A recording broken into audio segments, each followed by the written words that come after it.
Thank you for joining us for Advanced Composting Techniques with Living Roots Eco Design. Living Roots Eco Design is actually the parent company of Pinellas Community Compost. They operate in tandem, and we're looking forward to sharing this information with you tonight. I'm Amanda. I am the owner of Living Roots Eco Design and Pinellas Community Compost.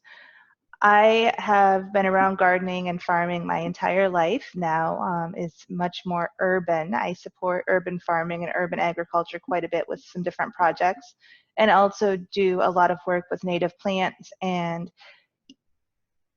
plants that are considered eco-friendly for Florida, and help people learn how to take care of those plants in an eco-friendly way. I was an elementary school teacher and transitioned into doing this by taking a whole bunch of classes with some wonderful mentors and professionals in the field. I studied permaculture design. I'm also studying soil health and soil ecology. And I'm working with a mentor in the U.S. Composting Council right now, and I'm really excited to see where the road will take me next with that project. So before we talk about composting, I wanted to just put some things into perspective for you. And this is maybe a little bit alarming when you look at numbers of this size, but this is what we're dealing with here. And it's always a little intimidating to see billions of pounds of food is wasted, especially when we're sitting here looking at all sorts of problems. We're looking at global warming. When food decomposes in a landfill, it's rotting and it's producing greenhouse gases.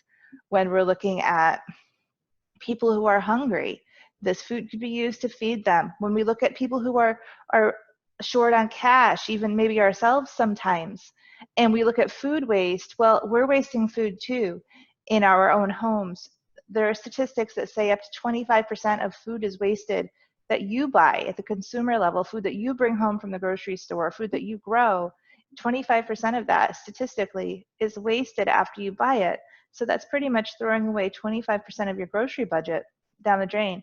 So being mindful of this with what you can control is something that I think that everybody can do to do their part towards reducing some of the problems that this massive amount of food that's being wasted is causing. In fact, it's causing such a big problem, it would be the third largest country if we're considering greenhouse gas emissions. And that's pretty substantial when you look at the numbers.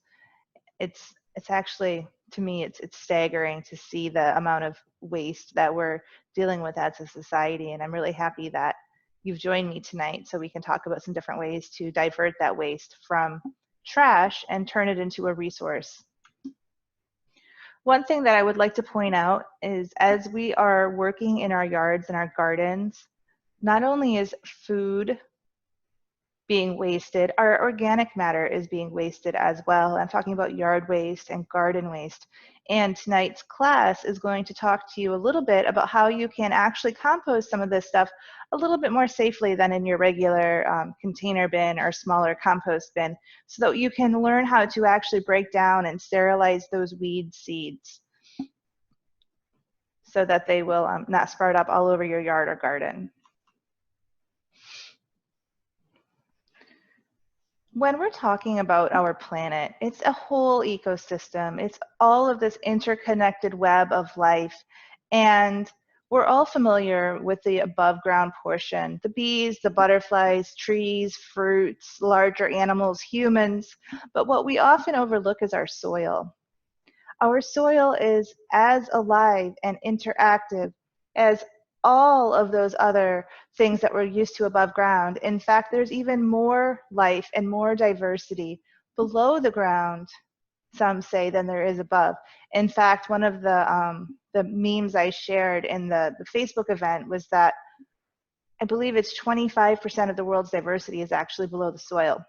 If you were to take a tiny spoonful, a teaspoonful, of good, healthy, living soil from, say, a forest that hasn't been touched by humans, by development, There are actually more healthy soil microbes in that teaspoon of soil than there are humans on Earth. So as we look at this beautiful graphic that was designed by this artist, Molly Danielson, we see all sorts of different things. And what I'd like to point out in particular is that mushroom. That mushroom is actually just the fruiting body of the fungus. And all of that web, that network below, those are called hyphae. And they're actually infiltrating the tree root.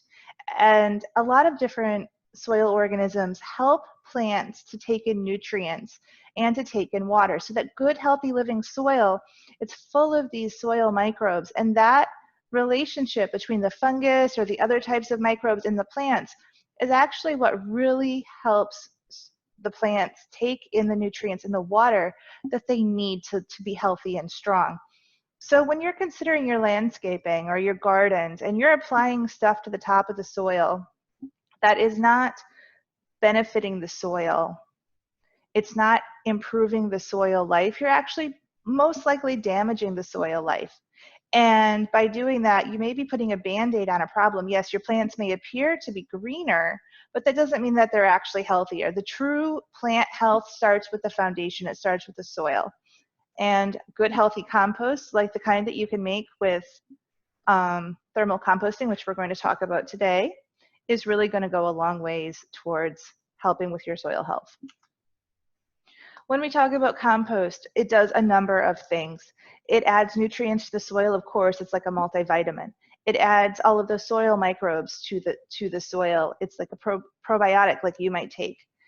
It helps your soil retain moisture because it is able to absorb and hold that moisture, as opposed to sand or soil that's heavy in sand. That water just goes straight through.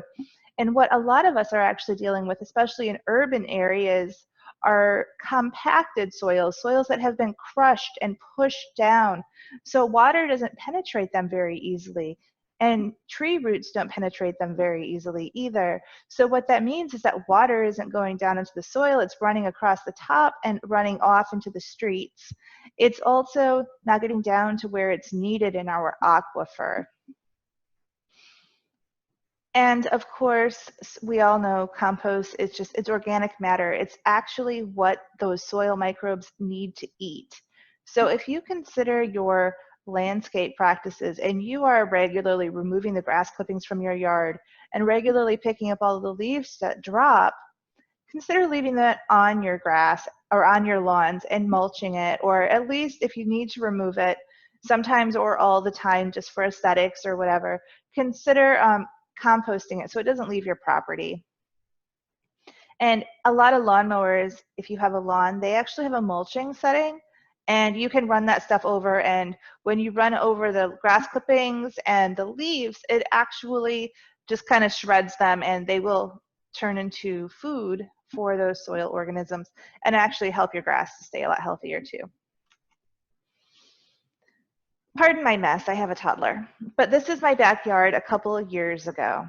And I wanted to post this here because this was a pretty typical scene. After it rained, there was standing water quite often. And it was a little bit frustrating, and it was a little bit nerve-wracking when we got a lot of rain, when we got several inches of rain, you know, 4 or 5 or 6 inches in one day.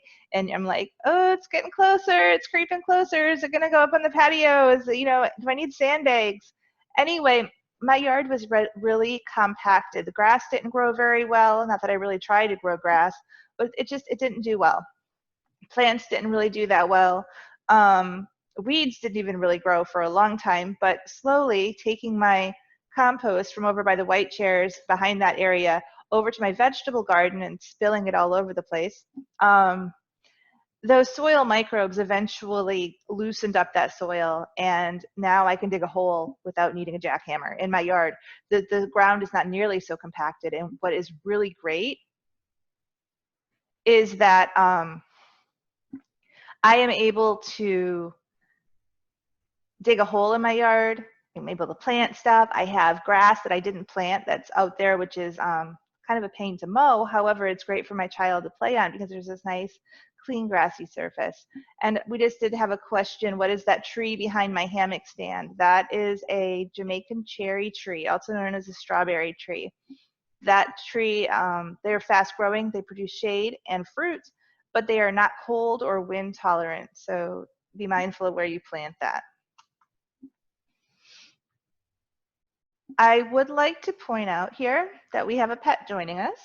We have Fluffy. Fluffy is our new pet guinea pig, our class pet tonight. And we want to make sure that she has a great home. So what are we going to give to Fluffy? Well, of course, we're going to give her food, air, water, and a nice cozy home. We know living things need those things to survive. You need them, the guinea pig needs them, insects need them, and your soil organisms need them as well. Those soil microbes are living creatures. They're actually aerobic, oxygen-loving organisms. They breathe oxygen just like us. They drink water just like us, sort of. And they eat. So we'll be feeding them food scraps or manure. We'll be feeding them nitrogen-rich materials. And we'll be feeding them brown materials that are rich in carbon. One of the resources that you will get is a list of what those different materials are, but this is, I didn't want to focus too much on that tonight.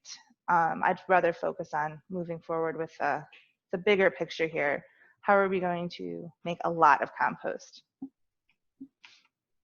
So when you are composting, typically, when you're composting a smaller amount, that's usually called cold composting. You're adding to your compost bin gradually. You're adding smaller amounts of food waste and brown materials kind of as you make them or as you need them.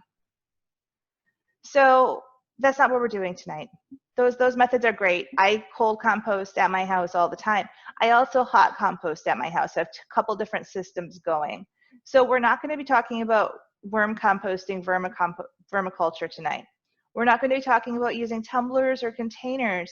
You can kind of get your compost hot if you're really paying attention and doing great, but the way that you will be the most successful with a hot composting for larger volumes of compost is with some type of an open compost system. Now, it could be just a heap on the ground. It could be a pallet bin or a 3-bin system that you make with wire. It could also be a cylinder kind of tower that you make with hardware cloth at 1/4 inch if that is something that you're going to do. Or just any number of bigger systems. The magic number is 1 cubic yard. You want 3 feet by 3 feet by 3 feet or bigger. And I would like to point out that that open compost picture down there, they have made a huge mistake. And if they walk away right now, they're going to be in a world of trouble. They left all of that food sitting out. Those food scraps, they're not covered, and they're going to attract pests very quickly. And that's the last thing that I know any of us want to do. So to get set up for thermal composting, or any just larger composting, even if you decide you're not going to monitor the temperature, just a bigger compost system, you need to figure out what you're going to do. I will be including plans in your e-resources, some open source plans for a 3-bin composting system that is rodent resistant. It has a lid and some great sides, and it's popular with a lot of community gardens. You're going to need, of course, your carbon-rich materials. Obtain those first. Never start a composting project without having enough brown materials. This could be a mixture of things that would really be best for diversity in your compost, but it really needs to be the quantity already there waiting for you. It could be dried leaves, it could be mulch, shredded paper, cardboard, or a combination of all of that stuff, or even more things. And again, those will be included on a list. You need your nitrogen-rich materials. I'm going to be talking about materials that are high in nitrogen and materials that are lower in nitrogen. There is a distinction for what we're talking about tonight. You will need water access, and I don't mean you're lugging 5-gallon buckets unless you have some help doing that, because that's a lot of work. Talking about maybe a rain barrel with a hose or a garden hose or something. If you can get a filter on that garden hose, a chloramine filter if you are dealing with municipal water, that would be great, because unfortunately our city water does contain some chemicals that kill off some of your soil microbes, and what you're really trying to do is cultivate them and make those grow. So we don't want to take 2 steps forward and 1 step back. You'll need a pitchfork and a shovel, As far as choosing a pitchfork goes, I personally prefer a long-handled pitchfork over a short-handled pitchfork with that little handle on the end. I feel like for me, and I'm not very tall, I'm only 5'3", but I feel like that is more ergonomic for the amount of turning and maneuvering that you're going to need to do. We have a question about a water filter. Can we use the same filter for the water softener and chlorinator systems? You actually don't want to use softened water on your compost because that does contain a higher level of salt.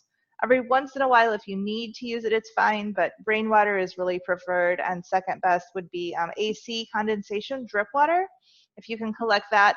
And third would be filtered municipal water, water softeners. I have one too. They're just not great for plants or compost.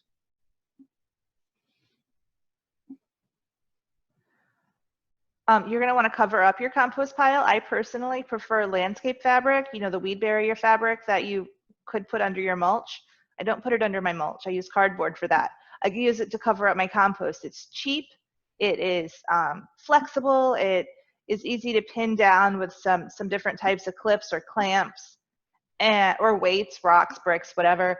And if it gets ripped up or whatever, I have more. You can use a tarp as well, or you could even open up one of those contractor bags. After a while, the sun will degrade your tarp or your landscape, your tarp or your contractor bag. One time I went outside and opened up my compost. It was covered with a blue tarp, and my compost was blue.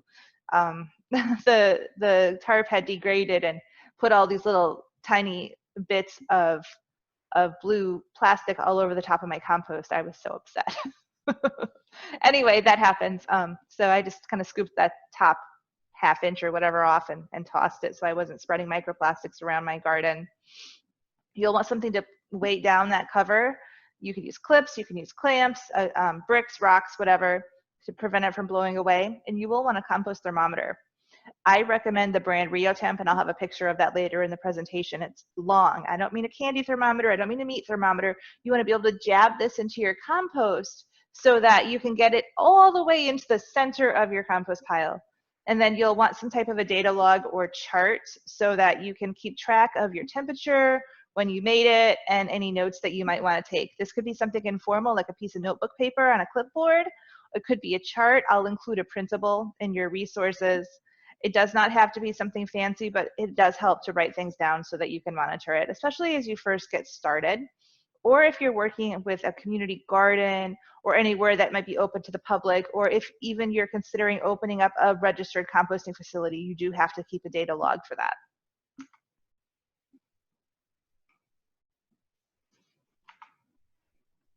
There are a couple different ways to obtain brown materials that are rich in carbon. You can sign up for Chip Drop. I think it's called getchipdrop.com. I'll include that link in your resources. Some cities or counties do offer delivery or pickup of mulch. And you could also contact a local tree service and ask if they would deliver their chipped trees to you. They actually have to pay to dispose of that. So if they have a job in your area, they're usually more than happy to drop that off for you. Just let them know you're using it for landscaping or composting or whatever, and they'll make sure that there's no invasive species mixed in, or at least a reputable company will not have that. They won't give that to you. And then of course, there's all sorts of things that you can have from your household. And you could even invest in a chipper to keep at your house or yard. Those are wood chippers. There are heavy pieces of equipment that are sharp and kind of dangerous. So look into that for safety purposes if you choose to go that route. This map here is a map of Pinellas County, Florida, and it's where we're located. And there are a number of free mulch pickup sites that you can go to get some free mulch. You do need to load it yourself though, so find out wherever you're getting it from. If you need to bring your own shovels and pitchforks, it is best practice and actually required by law here in Florida if you are transporting mulch or any landscape debris that you have it covered up with a tarp so that it doesn't blow out when you're driving down the road. I have a car, so what I typically do is bring some 5-gallon buckets with me, load those up in my trunk, and then I can have some easy to easy to maneuver loads of mulch there for my compost if I need it. One thing that you'll probably see if you start Googling compost beyond a tumbler type size compost is something called carbon to nitrogen ratios. What this means is that all materials, just imagine you have a carrot in front of you that you're going to eat. Carrots have all sorts of different nutrients in them, but they might be more high in vitamin E than many other vegetables. It's the same with materials that you're composting. They have all sorts of different stuff in them, but for composting purposes, we're really talking about carbon and nitrogen. Again, carbon is the brown materials, nitrogen are the green materials, and the carbon is what the fungus eat. That's what's the long-term energy for this compost. The nitrogen is what the bacteria eat. And when I say bacteria and fungus, I'm talking about beneficial organisms, not pathogenic or obnoxious type microbes at all. Not that microbes are obnoxious, but you know what I mean. Anyway, the nitrogen is what the bacteria eat. That's what heats up the pile of compost. And you want this compost to get hot so it will break down a lot faster. So going down to the greens, we see that there's all sorts of different numbers of nitrogen to carbon. And those smaller pieces, those smaller bars there, those have more nitrogen than others. And when you look at this chart, just like when you look at food, like a food label, whoever does the sample, they're going to get different results. So I put up just 2 different ones here. And you can see that coffee grounds is the same 20:1. But some of the other ones are variable, particularly the manures. It says in the one outlined in orange that manure is between 5 to 25:1 carbon to nitrogen. Chicken manure is really high in nitrogen. Other types are less high. So if you want something that's super high in nitrogen, you could choose chicken manure. You could choose alfalfa. Here in Florida, alfalfa doesn't really grow. You can buy alfalfa pellets if you want to. But in my opinion, if you can get things for your compost that you don't have to import or purchase online or at a garden center, that's even better, because then we're using up our materials that we already have. So just keep in mind as you're looking at different things that there are different levels of nitrogen. And I'm bringing this up because for hot composting, for thermal composting, we want to have some high nitrogen materials. It's recommended to have 10% high nitrogen in your pile. Before you start composting, you want to figure out where you want to put your compost. Make sure that it's convenient for you. Make sure it's an area that you can access, where you'll remember to use it, remember to tend it. You're going to be taking the temperature most likely every day.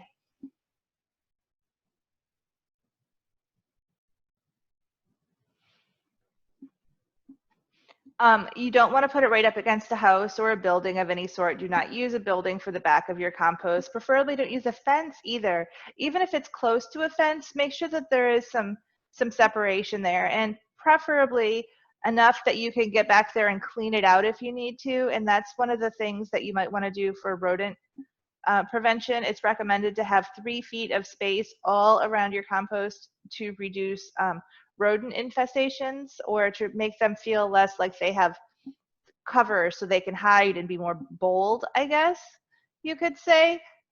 And that's more important really in an urban area or at a community garden type space than if you're on a farm. But nobody wants rodents in their compost. And actually having them in your compost and having them infested badly can actually be kind of dangerous, because they'll be going to the bathroom in your compost and having all sorts of undesired microbes added to your compost that you don't want near your food.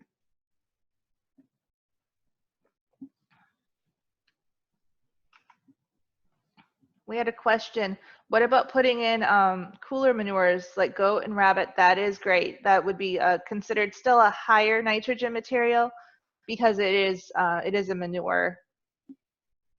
But the chicken, it's just a little bit higher in the nitrogen. So this might seem overwhelming and you don't necessarily need to do this every time. And I've never honestly filled up 40 of these buckets, but just to give you a visual, let's say you have 10 5-gallon buckets sitting out. To get your ratios right, you want 60% carbon and 40% nitrogen. It's the exact same as your goal for cold composting. Like you're just doing your regular compost, your tumbler or whatever. You want 60% carbon and 40% nitrogen. However, with this, you want to try to be a little bit more exact, especially as you're first starting out. So what you could do is you could pack 10 5-gallon buckets with the materials. And I would do this the night before if you could. You want to fill up 6 of them with your carbon materials. And again, you don't need to use all of the same materials. You don't need to use all of the same mulch. For example, you'll have, just like, you know, you have your food, you want to eat the rainbow, your compost will be better quality if you can have a diverse mixture of things there. So let's say you had 3 buckets that were full of dried leaves, and 1 bucket that was full of straw, and 2 buckets that were full of mulch. That would be fine. Smush it down, pack it down. And if it's dry, and it's the same with your green materials, you can fill those buckets up 60% with water. Why 60%? A little bit over half? Because that's your target for your moisture level in your compost. And if you're starting out with the right moisture level, you're going to have a lot better compost. If you're starting out with bone dry mulch and bone dry leaves, you're really going to have trouble getting that saturated after you build it. Get it wet before you start. And then you'll fill up 3 buckets with regular green materials. That could be food waste, it could be coffee grounds, it could be grass clippings, anything that is on the green list. And then you want 1 bucket to be full of something that's higher in nitrogen.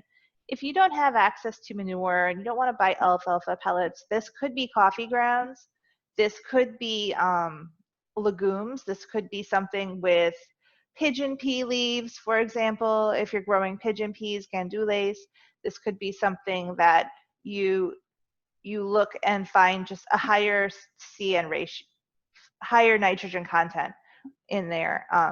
And go back to one of those lists. You can Google a list. Again, they will all be a little bit different. Question, is there an issue with using guinea pig cage hay? No, not likely. And urine is actually high in nitrogen as well. So I'll get into choosing manure in a couple slides. So you'll be better prepared to figure out if what you're using for your animals is okay to compost.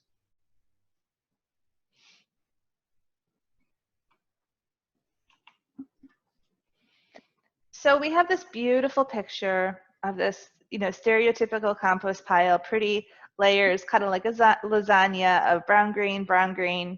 Don't do that. I know it's pretty, but it's not realistic. It's not good practice. So there's a couple different ways that you could do this. First of all, your ideal thermal hot compost pile is going to be made all in one day, or as close to it as you can get. It's not going to be something that you add small bits to every day. And if you are doing that, we'll go into briefly how you can make that kind of retrofit that into thermal compost. So anyway, you don't want to make those pretty piles. You want it to be more of a smoothie than a lasagna. And if you're not adding to it all at the same time, if you're not building this all at the same time, or with your cold compost, do something a little bit more like that graphic that I have there. The homemade one, I mean. You want mulch on the bottom. I recommend this even if you're hot composting and you're making it all in one day. I would recommend putting some browns on the bottom. This will discourage any rodents from burrowing up from under if you don't have a bottom on your compost. You also want to try to avoid having any food scraps on the outside of your bin. When someone looks at your compost bin, they shouldn't see those pretty layers of green and brown. They really should see brown materials, and that's it. And when you're making your layers of green, you should mix a little bit of brown in there. You should never have just thick layers of green materials. Even if it's just lawn clippings or grass, you should always mix some browns in there. So anyway, when you're making your thermal compost, what I like to do is I like to start out with that layer of the browns on the bottom, maybe 4 inches or so. And then I mix up all of my other materials on a tarp or in a container of some sort, kiddie pools, those hard plastic kiddie pools. Those are great for the garden because they're low, they're easy to work with, they're cheap. If you stab your shovel through it, it doesn't really matter unless you need it to hold water again. But once you start mixing your compost in there, I don't know if any children really want to swim in it again. But anyway, mix the materials up and then put them in there. And you'll need to do this in sections or in batches. Work with a manageable amount. So again, you want to have 60% browns, 40% greens, and 10% of those greens should be your higher nitrogen. So you could do just a bunch of smaller batches that have that ratio and just continue working through there.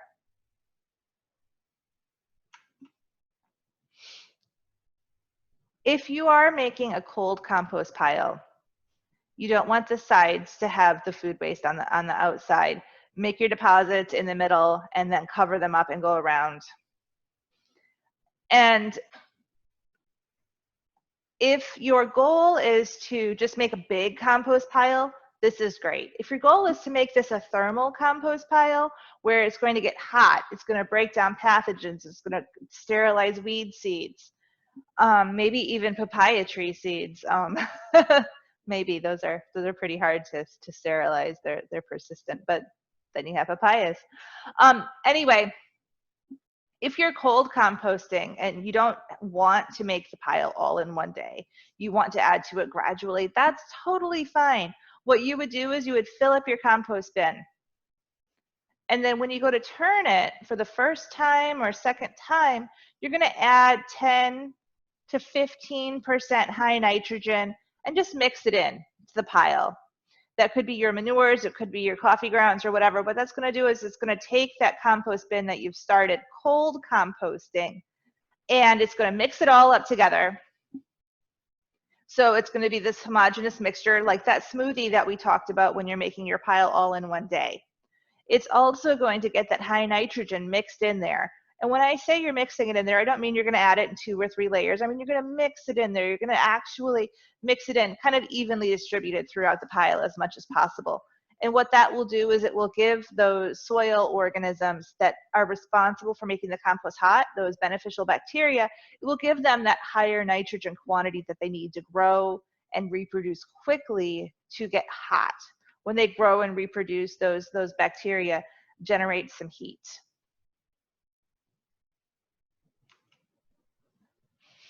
Just like with a regular compost pile, you need to turn your compost, you need to water your compost, and you need to watch it. Those soil organisms, they need air, they need to breathe, they need moisture. Again, it should be 60%. You ideally should not need to add water to your thermal compost after you've made it if you've done it correctly and you're maintaining it well and turning it according to temperature. But that does take a lot of practice. I often have to add water to my thermal compost, especially if I don't reliably cover it. And then you also want to observe it. You want to go out there if you can every day. You want to look at it. You want to see, does it smell? Are there black flies around it? Are there fruit flies? Are there other insects that are not beneficial? The more you watch your compost, the more you look at it, the better quality it's going to be. And the more informed you will be about it and what it needs to have done to it to break down. And you can add those observations to that data chart. So if you notice that your compost stinks, add your observations, figure out why. This is probably a pretty good time to talk about compost safety because our next slide is going to take us into some information about why you want to get your compost hot.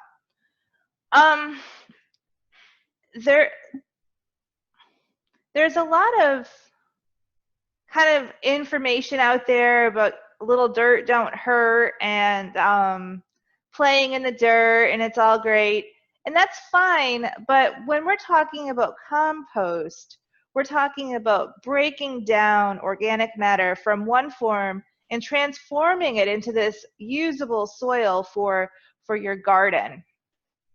And when you're putting that on edibles, I want to just draw your attention to that really pretty graphic there. This is stuff you're putting in your mouth. This is stuff that you're eating. It's really important for you to be, especially with those root vegetables, to be using finished compost, compost that you know is done, compost that's not half done, because when compost is half done, that organic matter is not fully broken down. And when you start reading professional composting manuals, the word putrefaction is used a lot. And when you're talking about something that could be considered putrefied, and then you look at carrots, you really want to make sure that you're avoiding that stage in connection with your food. And I'll talk to you a little bit later about how to make sure that your compost is finished. If you're not certain that your compost is finished, there are some tests that you can do. And if you are still not reliably sure, let it wait a little bit longer. If you're applying that compost that's not quite done to fruit trees, this is not such a big deal. But when you're talking about annual vegetables, this is a very big deal. And I also want to point out that compost can, and soil actually, can harbor some funky pathogenic sickness-causing organisms. So when you're working with your compost, it is actually recommended, especially for these larger quantities, to wear a mask. I know, another mask, right? Sorry about that. But anyway, especially when you're thermal composting, because your thermal compost, when it gets hot, those organisms are growing and reproducing rapidly. So they're working really hard. Imagine that you're working really hard. Imagine that you're running a marathon. You're going to be breathing hard. You're going to be using up a lot of oxygen. The center of that compost pile is going to be the furthest away from the oxygen, which is, on the outside of the pile. So that has a tendency to very quickly, especially when you're first starting out, to become what's called anaerobic, without oxygen. And it's not that big of a deal. It happens to everybody. It happens to me all the time. That's evidenced by some white kind of powdery organisms that you'll see there. It looks like dust. That's not dust. That is actually these organisms, these microbes that can make you sick if you inhale them. So just be wise when you're working with your compost. Wear closed-toed shoes, wear gloves, wash your hands, and especially when you're turning your compost, you should wear a mask and glasses, sunglasses, safety glasses, eyeglasses, whatever, just to keep any funky stuff from getting in your eyes. One thing I've noticed, the more yard work I tend to do, the more careless I have a tendency to get. Then every once in a while, I'm rudely reminded that I'm not invincible by poking myself in the face with a stick or something as I'm pruning. And I'm like, oh, safety glasses, yeah, that there's a reason for that. But anyway, another quick tip is if you see anything especially billowing out of your compost, don't turn your compost if it's super windy, or if you have to turn your compost when it's windy, make sure that you're standing upwind, not downwind of that. When you get a mulch delivery, there's often this moldy kind of substance that forms right after you get it delivered. It's as that wet tree mulch that's freshly ground is breaking down with the leaves and stuff in there. And it's a natural process. This isn't something you need to do anything about, but as you're using that, again, there's going to be these mold spores that are billowing out when you dig into it. Don't breathe that in. That's not good. You can use it in your compost. You can use it in your landscape, as long as you're not digging it into your landscape. Don't put it under the soil. But definitely don't breathe it in. And I will be giving you some more resources about compost safety, especially about handling compost for lung health. We have a comment here, question. I know a vet tech that says they get dogs in all the time that are sick due to compost piles. I'm not exactly certain, but I would imagine it would have something to do with the dog probably eating something that wasn't fully decomposed, like a half-rotten potato, for example. And I know that dogs have a tendency to want to eat kind of gross stuff, but it doesn't mean that they should. And they're not always wise with their decisions. I saw my dog eat some mulch last week. I was like, no, don't do that. It's not food, but there must have been something on it that was tempting and tasty.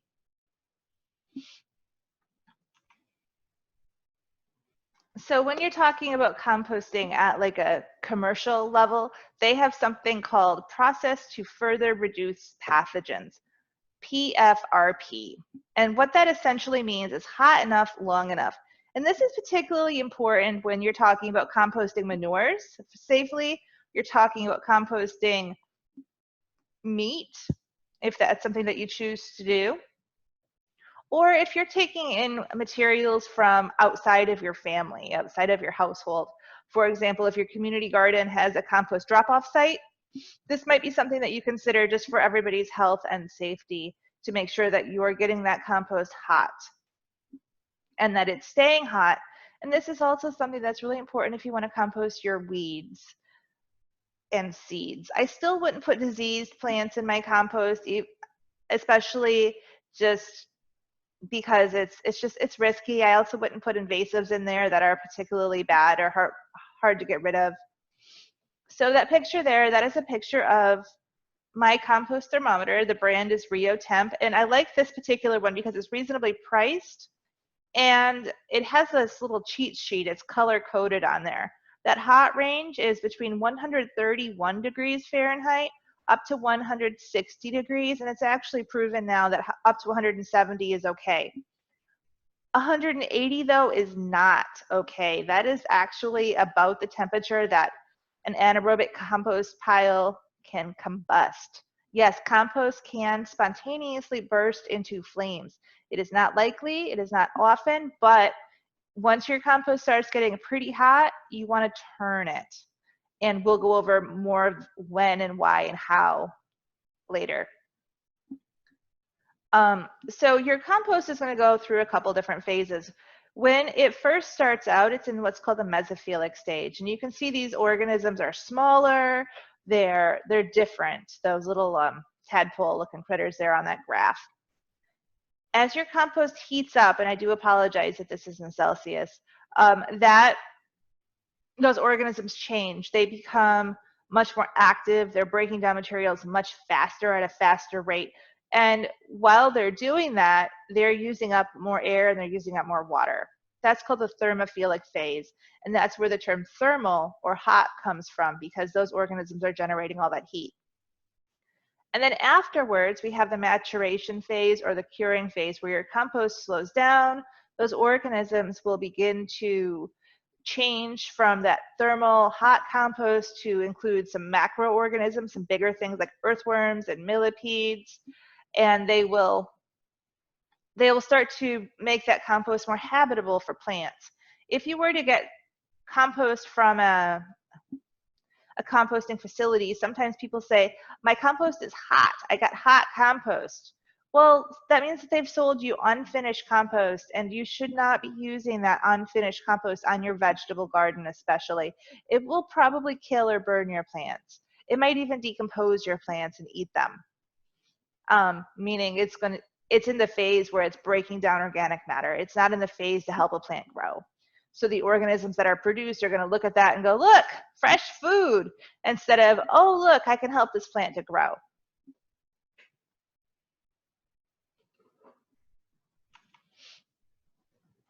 One of the benefits to hot composting is that you actually end up with more material at the end.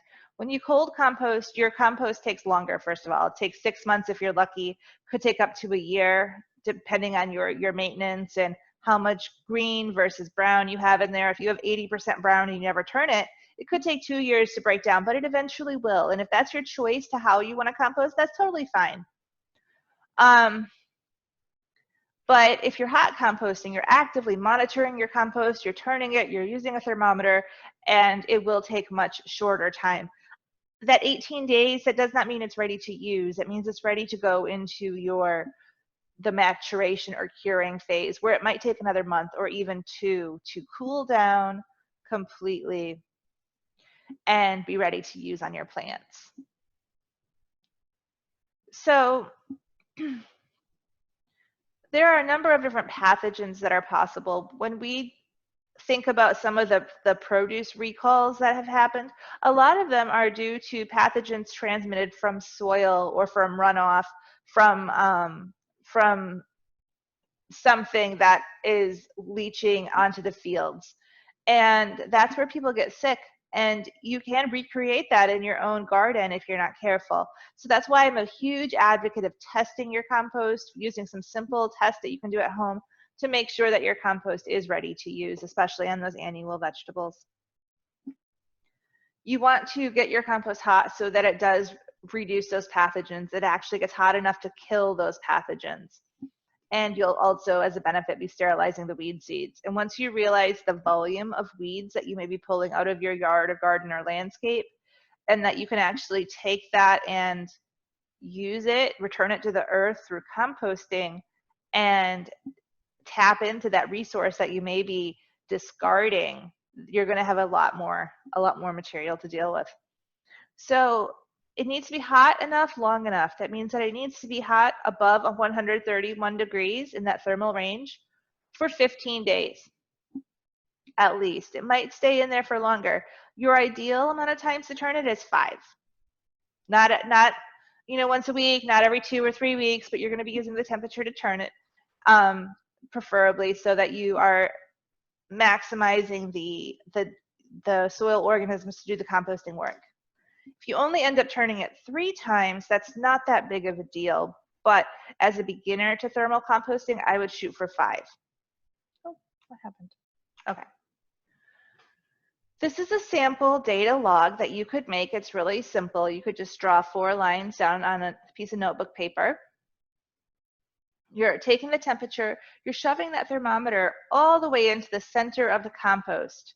So you want it to be at least 2 feet long. They do sell them longer when you're purchasing your thermometer because you want it to go all the way through into the middle. Take the temperature in a couple different parts. You could consider that number there to be an average. You could guesstimate, you could whip out your cell phone and find an average, but you want to record when you're turning your compost. That way you know that it has been hot enough, long enough. It needs to be above 131 degrees for 3 days before you turn it. That's the kind of time temperature thing. And I'll be giving you guys some resources so you don't have to remember that specifically that exact info. And then you can monitor, you can write down when you turned it, if it needs anything, if there were any problems, just keep data. And notice I do take mine every day. If you're home and you're not on vacation or whatever, this takes 2 minutes to be able to do, especially if you've made it easy for yourself. So there we have the temperature probe shoved into the middle. Notice that there's these 3 layers. The very, very center, the core, just like our Earth, it's the hottest part. Try to get that temperature probe into the middle of the compost, not just kind of in the side. Try to get that right into that black hot spot. The outside is not going to break down as fast, and it's going to be drier. It's going to be cooler. The work is being done in the middle. You want all of the compost parts to get into that hot middle. That's what actually breaks down all those materials faster. So this is a graph here in pink of the temperature. And you don't need to make a graph. I just wanted to show you a visual of what the temperature was doing. So the bottom, the horizontal axis there, pardon me if I use some technical words. I was a math teacher for 11 years. That's when you first make the pile. Those are the days. And then, of course, the temperature is the vertical, the up and down axis. So it's getting hot. It's getting almost up to 131 degrees. And the bottom is in increments of 10 there. So it looks like it took about 7 days to get hot. They put those arrows in to guide us. And then they turned it. Notice the temperature drops down a little bit. That's normal. That's to be expected. But then it jumps right back up, almost as hot. And then they turn it. That's when the temperature drops abruptly. And it gets hot again. But after that, it gets cooler. And it doesn't get back up above 131. It's at about 122, maybe 124. And it's been turned 3 times. It's not getting hot again. You don't need to force it to get hot again. But what this could indicate is that if you've only turned it 3 times, it could indicate a couple different things. First of all, you did not have enough high nitrogen in there. Do you need to add more? Not necessarily. You could, if you wanted to get your temperature up really high, and reduce the curing time, but this pile is completely fine. It was turned 3 times. And if you were being careful, all parts got into the middle. And then it's slowly cooling down. I don't necessarily agree with turning the pile after it gets to be this cool towards the 4th and 5th turn. Some people like to turn it more. You could kind of fluff it as opposed to turn the whole pile. And by fluff it, I mean you could either put imagine like a broom handle or something down at the middle and turn it. So you're kind of like you're churning butter to open up some air to get into there, because the more air that's in there, the more the organisms can breathe, the harder they'll work. You could also, if you don't have a cylinder made of hardware cloth or something, you could open up your pile and put your pitchfork in there and just lift it up. So you're just kind of aerating a little bit. You're just lifting up the compost. You're not turning the whole thing. You're not taking it apart. And the reason I suggest this is that when you turn your whole compost pile, especially as it gets cooler, and that's when the fungus starts to grow, the beneficial fungus. And when you turn the whole pile, you break up that fungus. You break up those fungal hyphae, those little white strands that you see sometimes in your compost, the ones that are like clear strands, not the ones that are fuzzy. That's beneficial fungus. That's one of the things that really breaks down those brown materials quite well. And every time you turn your pile, you break up that fungus, and that kind of sets it back a few steps in their growth process.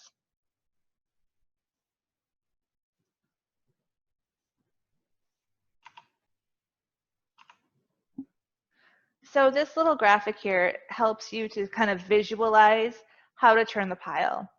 I divided my pile into 3 imaginary layers, and I have a center, that hot core. That hot core is your goal for getting every single part into the middle. So if you turn it in this particular way and you do a good job, you should be able to just turn your pile 3 times. And I do apologize, it looks like we're going to run over a few minutes on time. But if you have to leave, I'll send out the recording tomorrow. So figure out where your hot middle is. You can use your thermometer to do that, so that way you identify where your core is. Get a tarp or a kiddie pool or something and take the top layer off that's not hot. Take that off and set it aside. And then your pile, you're going to make a new pile. You're going to take your pitchfork, preferably. It's easier to use than the shovel, in my opinion. That middle, that white part, that's going to become, it's also the red layer, by the way. That is going to become your new bottom. Then you're going to put the top that you set aside into the middle. And your bottom, which will remain the coolest part all the time because heat rises, that's going to become your new top. And so you'll repeat that again. You'll again take the top off. Your middle will become your bottom. And then your top will go into the middle, the part that hasn't gone in there yet. And if you don't get this perfect, that's okay. It's kind of weird. After a while, it does make sense. But imagine it's just you're trying to get all the parts into the middle. That's why I recommend, especially as you're first starting out, to turn it 5 times. That way you're much more likely to get it into that center without having to be quite as fussy with this type of a turning regimen. But it may seem overwhelming, but if you want to try the 3 turns just to see if you can do it, it does take a little bit longer to be precise, but it's not that bad.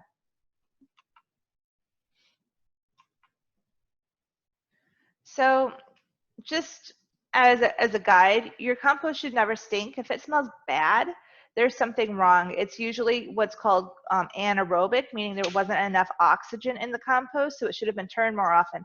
However, it could also be because you've gotten meat in there, whether it's intentional or not. There may be some meat in there. Meat is completely compostable. You can compost meat. It does have to get above 131 degrees, and it does have to stay there for a certain amount of time. Otherwise, it's rotten meat, and we don't want to put that in our vegetables. But you can also do something called bokashi if you're interested in composting meat. Anyway, If your compost is smelly, it's either anaerobic or something has gotten in there that should not have gotten in there or that isn't being handled properly. Even if you can't smell it, if you see black flies or fruit flies around your compost, that's a sign that somebody can smell it. And that if the black flies and the fruit flies can smell it, that means rodents can smell it. And you want to avoid getting rodents in your compost at all costs. And not only because they're a pest, but also because they can transmit diseases. They are also creatures of habit, and they're social creatures. So that you might, and this is common with cold composting, forget to cover up your food scraps one day, and then you go outside overnight and you're like, oh look, they're moved around a little bit. It was a squirrel or it was a bird. Well, it's probably a rat, and he probably ate his feast from your compost buffet, and then he probably went home and told all of his friends. So the next night you may have not one rat visiting, but 10. So just try to be extra cautious. And if you do observe odors from your compost at any time, you can add some finished compost to the top of that pile, and that will help, in addition to the browns, to remediate any problems. If your compost gets too wet, turn it. You can let, even if it's a hot compost, you can let some of that water kind of evaporate, mix, and kind of distribute evenly. If it's really, really wet, you could add some more browns if you needed to, but that will throw off your hot compost ratio. And then if you did leave your compost uncovered and there was a rainstorm, you know what you did. So uncover it when it's sunny out, but make sure that you don't accidentally leave it uncovered during the rain. If your compost does end up being too dry, and this is common with thermal compost, you need to add some water to it. You're shooting for 60%. And I will be giving you a little video clip of how you can do what's called a squeeze test to see if your compost is the right moisture level or not. For those of you who want to compost manures, this is actually pretty important. Whether you're raising animals yourself or you're trying to contact a farm to see if they would give you their manure, or even a friend who has backyard chickens. First of all, you only want to compost herbivore manure. You don't want to compost cat, dog, lion, tiger from the zoo, human. You don't want to compost that in this type of a compost system. There are ways to compost that, but we are not talking about that today. Your benefit to composting manures is that they are higher in nitrogen, so they do help your compost get hot. But you have to be really careful, first of all, about your sourcing, especially with hay. And that's hay that you may be using as animal food or bedding or or whatever the farmer that you're purchasing from is using. And that also includes craft hay and stuff like that. Unfortunately, we live in a chemical-driven world, and there's a whole class of chemicals called, I don't remember the name of the exact whole classification, but there's aminopyralids and chloropyralids and all sorts of stuff that is a broad spectrum herbicide. It's used for broadleaf plants. And what it does, it's commonly sprayed on hay fields so that it kills the weeds. Unfortunately, this chemical, this herbicide, survives the hay drying process. It survives the digestive process of the animal, and it survives a thermal commercial composting process. And it goes on then to damage your plants, which are often evidenced by puckering leaves and all sorts of problems. So when you're looking for food for your animals, or you're looking for manure, ask them if they know the source of their hay. Ask if they know if it's organic, or if it's not organic, if it has been treated with those chemicals. And I'll give you some more information about that, about what questions to ask and the exact classification of those chemicals, in case you're curious. So straw is the stalk of barley or oats or wheat or some type of a grain. And in the olden days, straw was harvested, or the grain was harvested, when the plant was ripe. That would be shown by the plant being pretty much dead, because you want that grain to be dry so that you can process it into flour or roll it into oats or whatever. a lot of our bigger farms now, they want to harvest on a schedule. So what they'll do is they'll use what's called a drying agent, which is often something like glyphosate or some other herbicide to kill the plant. And yes, it's killing the plant, but it's drying the plant at the same time. And that means that the grain will then be ready for harvest and the straw will be ready for harvest. So when you're planting plants with compost that had Roundup in it or whatever, is it still there in the finished compost? A little bit. It does have a much shorter life, like decomposition time, than the chemicals that are used on the hay. If you are not sure about the chemicals that are used on the hay and you don't know, and you don't have the means to figure it out, or you realize you're using hay that has been treated, and what do you do now? You don't want to throw the manure away necessarily. What you can do, and this was recommended in a UF IFAS training for composting, you could choose to use that compost with those hay of unknown sourcing. Instead of on your edible plants, you could choose to use that on your lawn. And yes, you're putting a chemical on your lawn, but a lot of people do that anyway. It will eventually break down. It will not kill your grass because it only kills broadleaf plants. So it's going to kill the weeds. So if you're considering putting a chemical on there to kill weeds, well, the compost may just do that for you. And putting compost on your lawn is actually really good for your soil. And eventually that chemical will also break down into its original elements. You know, everything's made up of the same elements, the periodic table of elements. The decomposition will separate those eventually. Some just take longer than others to separate.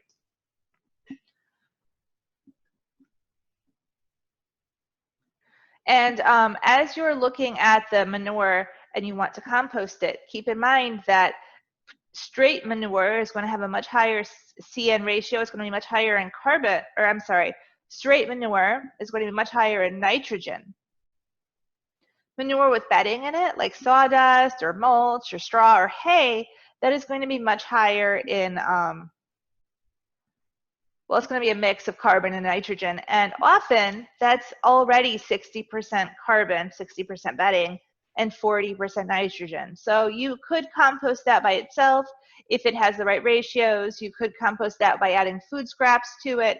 You could add more, you'll need to add more brown materials, more carbon-rich materials as needed to make that 60%, 40% ratio work. And as you try different things, this may be try a pile and then write down your recipe and then tweak it for the next one. Like, oh, well, you know what, it took a long time, or it was kind of stinky, or I ended up needing to do this or that in the middle. So figure it out, trial and error. That's why I suggest keeping that log and writing down all the stuff that you're doing. I saw a question earlier about guinea pig bedding with urine. You can compost that. Just make sure that if you, that's usually like cedar chips or something, that's fine, cedar shavings. That if you're using straw or hay, then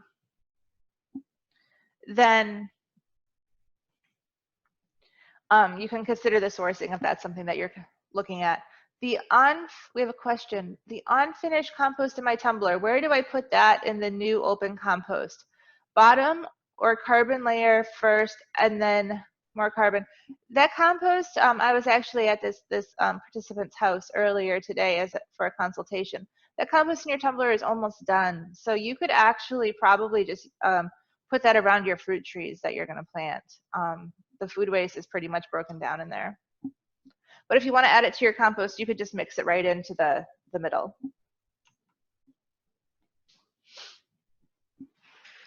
This is something that may be helpful if you're working with a community garden or a neighborhood group for community compost drop-off sites. You can have several people bring their food scraps and or yard waste, like dried leaves that they bag up, for example, to a central location, whether it's at a home or a community garden or a business or a farm, and compost all of that stuff together.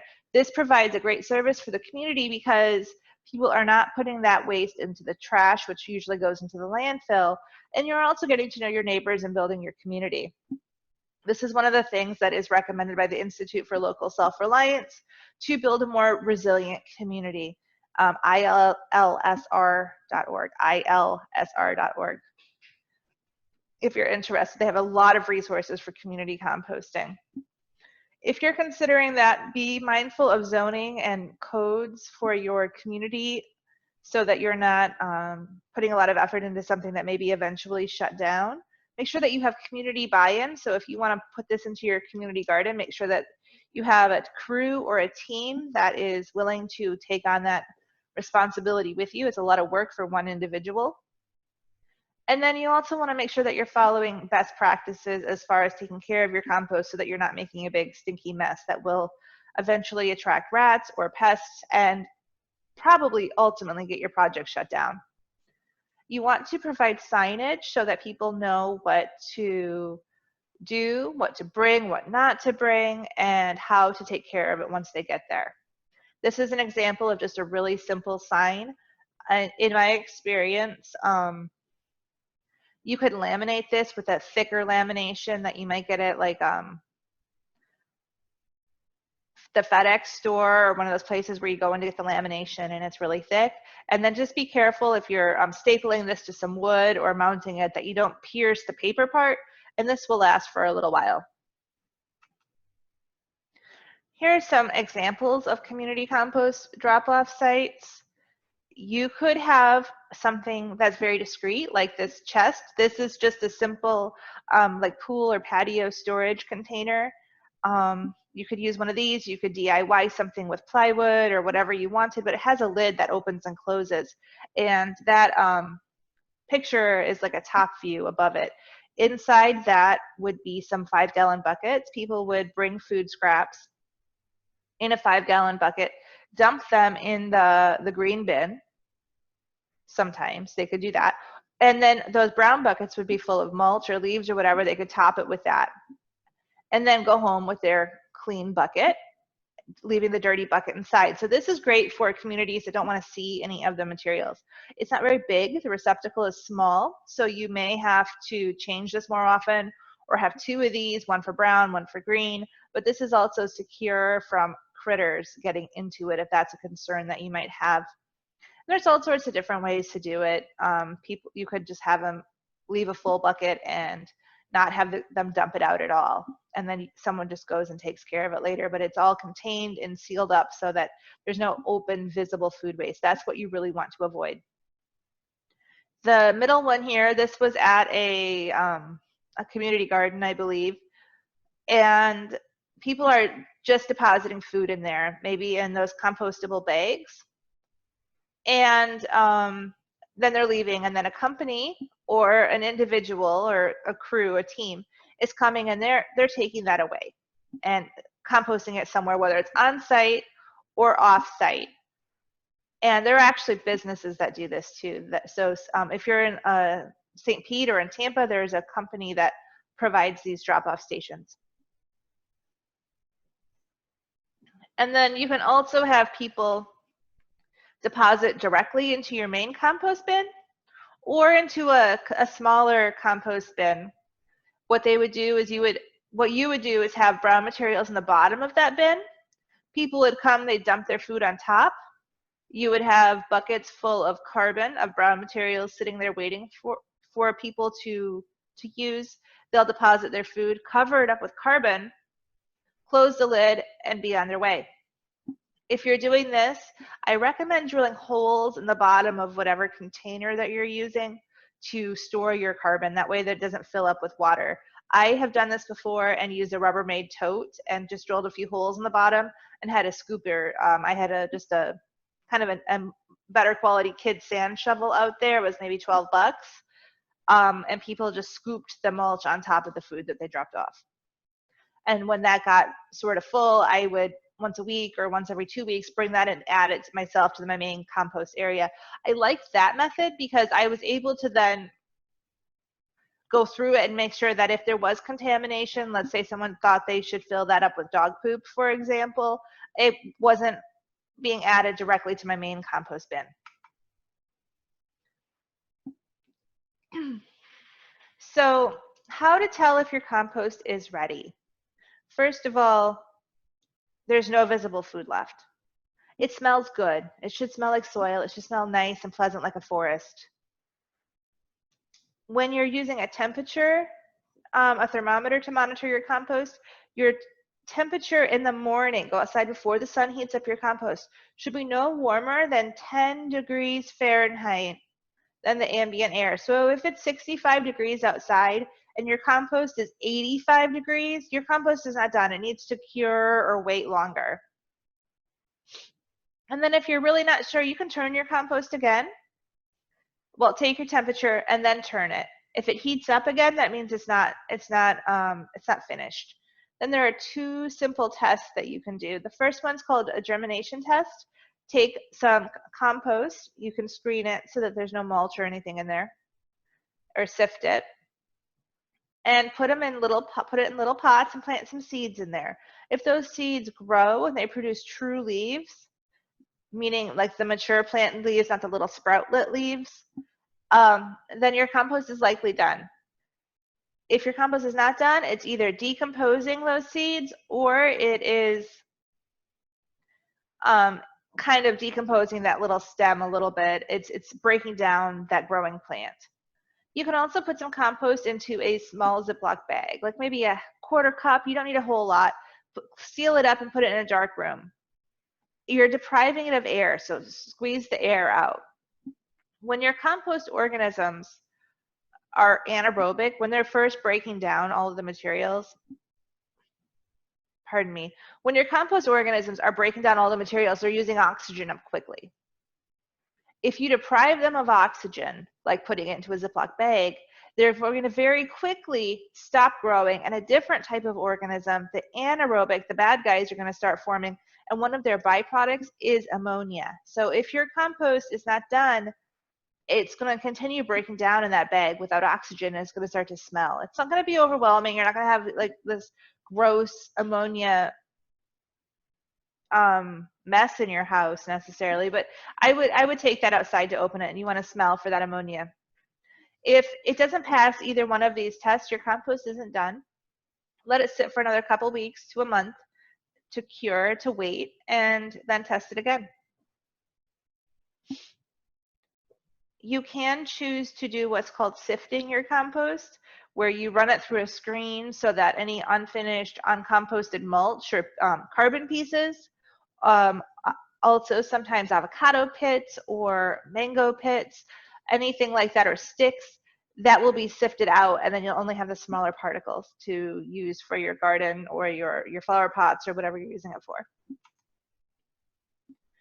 So you can do a couple different things with your finished compost. You can top dress your potted plants. That is where you're just putting it on the top and maybe just like massaging it into the top of the soil a little bit. You can do it with your garden beds as well. You could spread it around your shrubs and your landscaping, and spread it around your trees. It's recommended to put 1/4 to 1/2 inch of compost on your yard, actually, once or twice a year if you're growing grass. And if you have any areas in your yard that are bare, any areas that do not grow grass or weeds, that means likely that there's not enough soil life there to support a plant. So what do? You want to get that soil life in there. You could poke it with a pitchfork, that area, a couple times to get some holes. Sprinkle that compost on there and water it. And then you could put a little bit of mulch on top or a little bit of dried grass or something to kind of protect that compost. And you will see some life start to grow. You'll be repairing that soil. You could also make your own potting mix if you wanted to, or seed starting mix. We did have a question earlier that I don't want to forget. Someone receives biodegradable food packaging, bowls and lids. How do those fit into healthy composting? So it depends what those are made out of. Bioplastics may break down in your thermal compost bin if you shred them. They may not. I like to put stuff in my compost bin to do experiments. I'm curious. Some of it breaks down and some of it doesn't. I would not, it would be a carbon, it would not be a nitrogen, and I would not consider that to be part of the valuable part of the compost. If they're fiber, if it's like paper material, that is considered carbon and it will reliably break down in your compost. You can get compostable bags that break down in your backyard composting system, but they will proudly say backyard compostable. You can try to compost the commercial composting bags in your yard. If you're using thermal compost and it gets reliably really hot and stays hot, those commercial composting bags do often break down. But the cups and the bowls and the lids, the bioplastic, that's a little bit harder to break down. We have another question. What ratio do I use to make soil? We use 60% carbon and 40% nitrogen to make our compost. And if we're making soil, like a garden soil, you could do half and half topsoil and half compost if you were making something like that. So I do have a number of other classes coming up, including a free webinar, which I am really, really, really excited about. I'm hosting an associate professor from the University of Florida who is an expert in tree health and in urban tree canopies, and he is going to be sharing some really great information at a lunch and learn kind of time. This will be recorded, so if you aren't available for a lunchtime class and you're interested, register anyway, because I'll send out the recording afterwards. But I'm really, really excited to see to hear what he has to say about trees, because they are so important. And the more information that we can get out to the world about trees and how great they are for our planet and your yard, the better. And then I have a class series coming up called Transitioning to an Eco-Friendly Landscape. So this is something for people who are trying to be more sustainable with their landscaping practices, maybe converting from using chemicals, or just not knowing how to take care of their yard to make it look good without using some of those harmful practices. And we'll go over how you can do that. And this is also good for someone who is trying to hire a landscape or sod installation company. I know that a lot of people in the landscape industry, or the gardening and permaculture industry, they say lawns are bad. And they're not the best. You do see a lot of information. Get rid of your lawn, grow food, or get rid of your lawn and grow native plants. However, a lot of people who are doing that are actually transitioning their yard to a big mulch area, and that's not better than grass. Mulch is not better than grass. And some communities actually require grass. So I say let's support a healthy yard and maybe reducing yard size so that people can, reducing lawn size rather, so that people can be supported with whatever landscape they decide to use for their family or their community. So I will be on for a few more minutes, everybody. So if you have any questions, type them in. And I thank you so much for joining me tonight. I will be sending out this recording to everybody along with a whole bunch of e-resources. So thank you.